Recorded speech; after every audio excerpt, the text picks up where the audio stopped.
morning, everyone. Welcome to Delta Entertainment. I am your host, Lincoln Kenobi. And before we get started, would you guys please hit that like button and please subscribe to my channel. Would appreciate that very, very much. All right, let's get into this. So it's been 2 days that I didn't go watch Snow White. Thank God I did it, But with everything that has been going on, I decided I'm going to start talking about it a little bit. And I've got a couple articles that want to enlighten you for what this movie and how bad it was. So let's start here, Mel. Snow White opens 46% worse than the Marvels in Thursday preview box office, but the legacy media wants to scramble to spin it as a win. How is this a win? Like, I ask this. How is it a win? You want to know the results of how much money it made on Thursday? Let's go find out, shall we? Snow White opening right around Dumbo in the mid 40s box office update. So we don't only have Thursday nights, but we also have Friday. So let's take a look at this.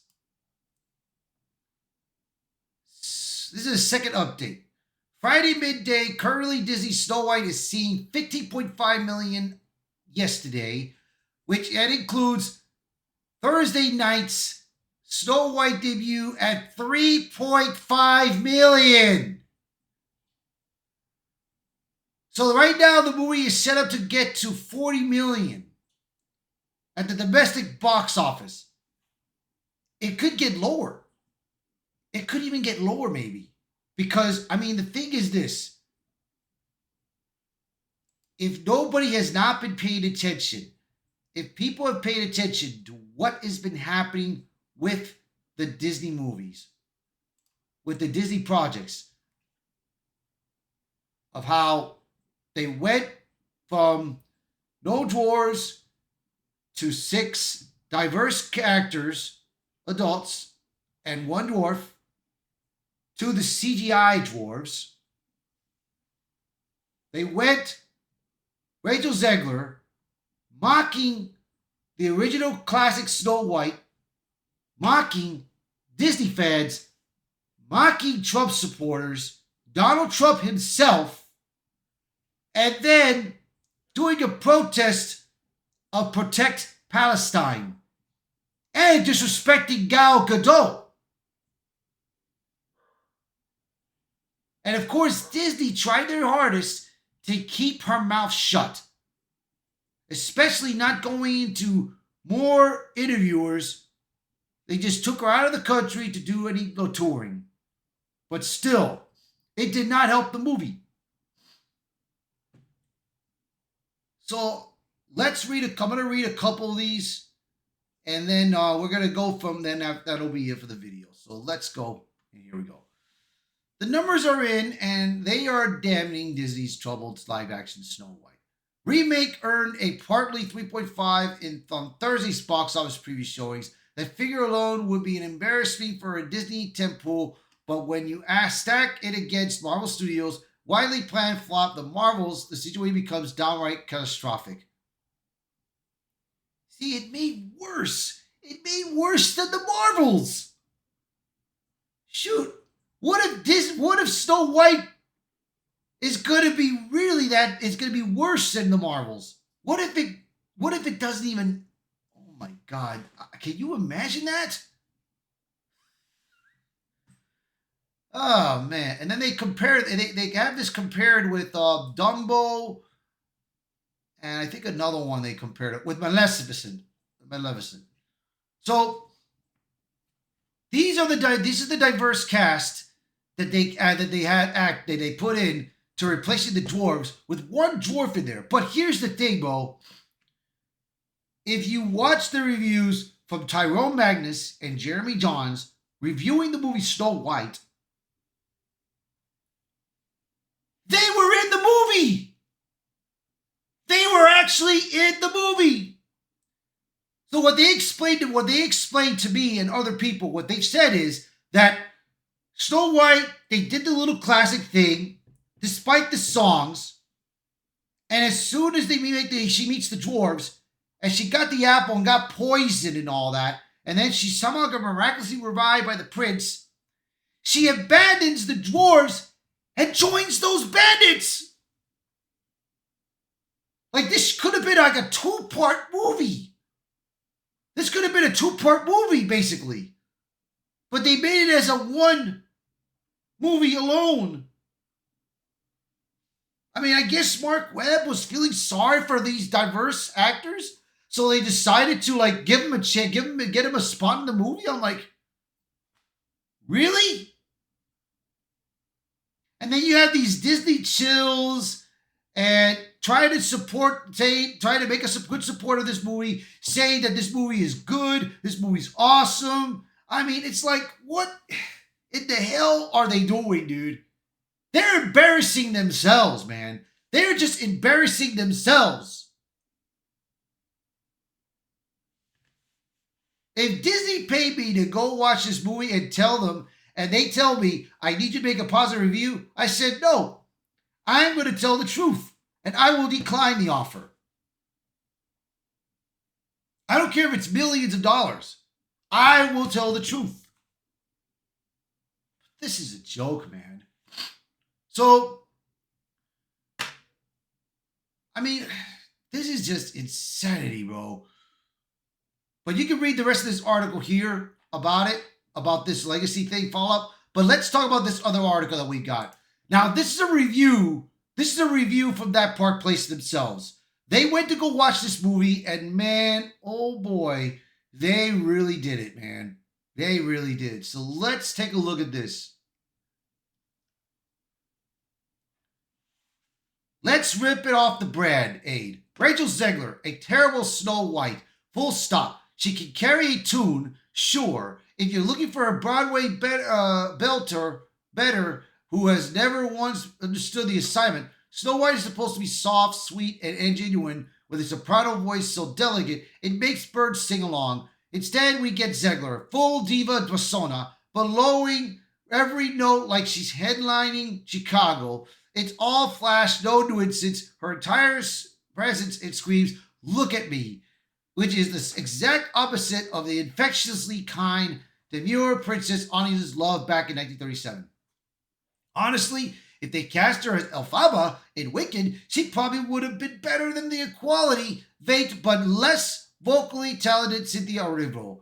But here, completely miscast. Also, I think you all need to give me some credit for managing to hit at both Rachel Zegler and Cynthia Erivo in the Snow White movie review.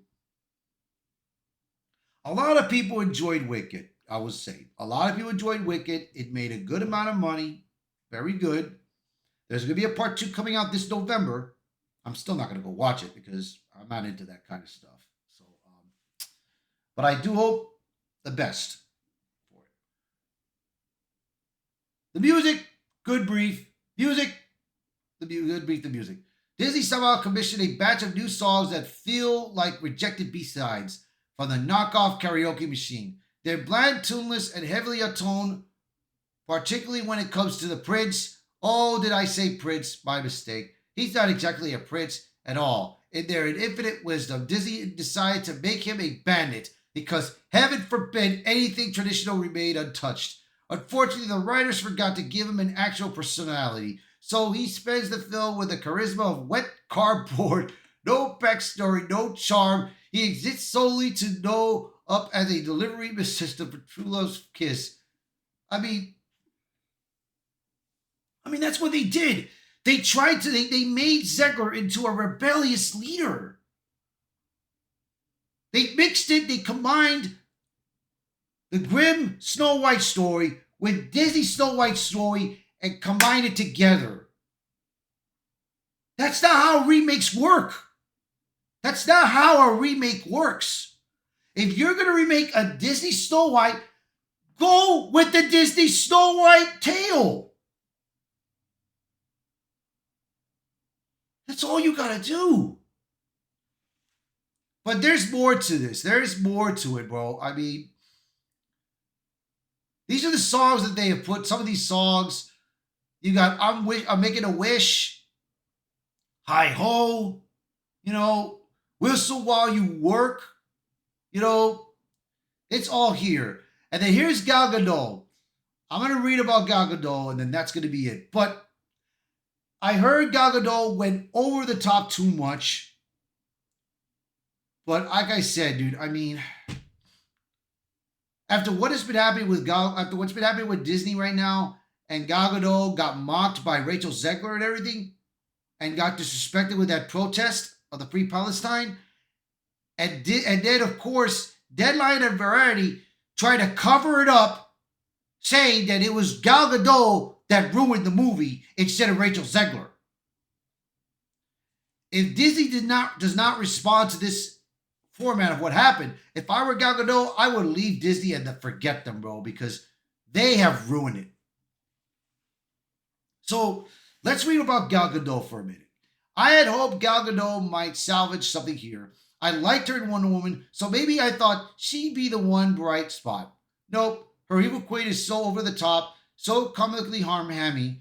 It makes Tommy Lee Jones' Two-Face in Batman Forever look subtle. Gal Gadot chews the scenery like she's in high school play and not in any fun way. She even gets her own original song, and it's as awful as you'd expect. Gadot can't sing, the lyrics are a disaster, and the whole sequence made me miss her much mocked imagined video during the global health crisis in 2020. Yes, that was more tolerable than hearing try to croon her way through this train wreck. And like I said, dude, the movie was just terrible. Now, the verdict they gave them was a 2 out of 10. A 2 out of 10. And you got people like John Campea and and Grace Randolph. They tried to support it. They tried to make it soft review of it. They tried to make it promising. But really, this movie's not meant for it ain't meant for the younger children, bro. This movie's not meant for younger children because I've read also that they have tried to put political messaging in this movie. And Grace Randolph confirmed something like that.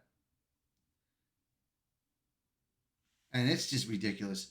So, like I said, dude, they ruined themselves. They put themselves in that spot, bro. And that's what they get, what they deserve, bro. That's what they get. So that's gonna be it for this video. So you guys let me know what you guys think. Just put a comment below what you guys think of this. So please share this video, post a comment below. Let me know your thoughts about this. Did you guys go see Snow White? Are you happy with the movie? Are you not happy with the movie? You guys let me know in the comments below. So thank you all for watching this video. Thank you for being part of the channel. And I will see you all until next time. Bye, everyone.